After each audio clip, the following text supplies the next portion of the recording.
All right, so I have a good, important piece of jump education for you today. And it's really beyond me that nobody else out there that I've found has covered this yet.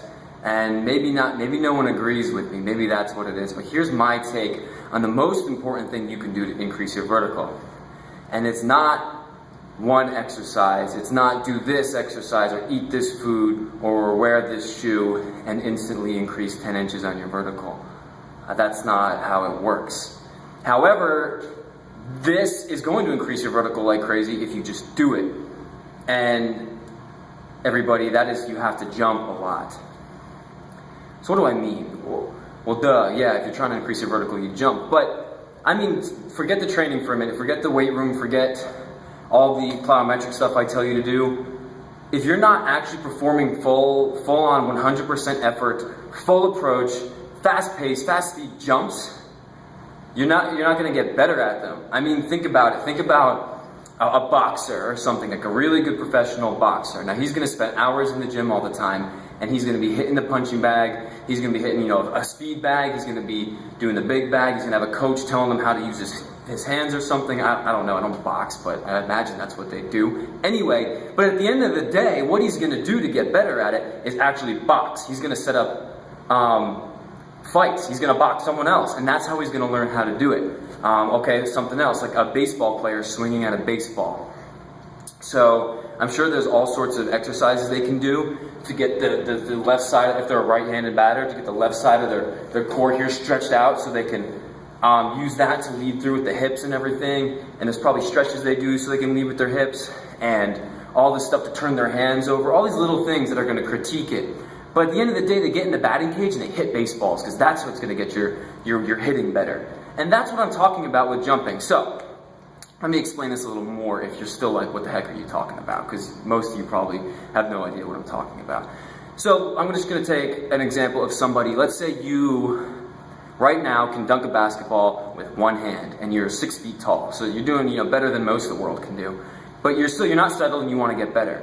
Well, do the workouts that you have to increase your vertical. So be in the weight room squatting and doing lunges and stuff. Do plyometrics. Incorporate all that stuff that I tell you and teach you to do. But never lose sight that throughout the week, if you're not spending time in the gym dunking basketballs a lot, that's what you need to do to teach yourself. You need to do the actual perform the actual act that you're trying to get better at to get better. So, and what comes along with that is, so let's say you're playing pickup basketball like I used to do in college. And all the time, you have to wait for your game. If you lose, you're off the court for a little while, and you have to wait until you can get back on. Well, while they were at the other end, the guys playing, I was on my end dunking basketballs. And it's really awesome because most of the people in the gym are going to see you, and they're literally going to be like, dude, what do you do?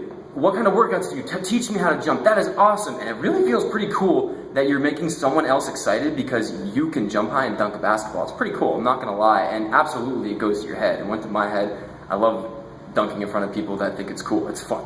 But know what else is gonna happen is other people are gonna hate you for it. And they're gonna be like, that guy's a show off. That guy just thinks he's cool because he can dunk. And it doesn't, whatever, dunking's not gonna win basketball games. And you know what? Screw those people, do it anyway, because you want to get better at it, and who cares what they think of you. Be the show off if that's what it means, and go up and dunk. And eventually, if you're doing this, if you're before playing pickup, if you're dunking a bunch of basketballs, or after, or I used to do it after practice in high school, I would go and dunk some. Get to the point where you're warm, dunk a ton of basketballs, and if you can't dunk, reach as high as you can. Learn how to jump as high as you can. Do that multiple times a week, do it all the time. You're going to have success if you just jump all the time.